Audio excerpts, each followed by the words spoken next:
basics people should have in their wardrobe, and I like to call them as the boring pieces. Tank top like this one, and let me show you more.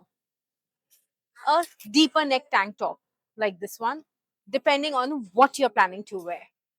And then we also have the V-neck tank top, things you should definitely have. And then let's talk about the regular t-shirts. I also would definitely recommend a striped t-shirt like this, a looser version, and then you could go for the plain ones like this. These are the loose versions, but let's talk about the tighter versions of it.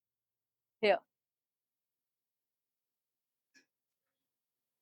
the ribbed tighter versions also are some of the basic pieces one should definitely have. We also have these ones, very important. I know they look super boring, but trust me, they are the glue pieces in your wardrobe. And then, how can I forget the spaghetti top? Okay. Yeah.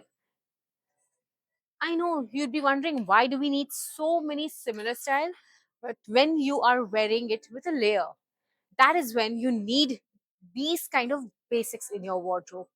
One more, a very good material which I have definitely invested in. I want you all to buy it.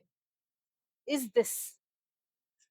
This material looks very rich and a must have for the formal looks when you are looking one for.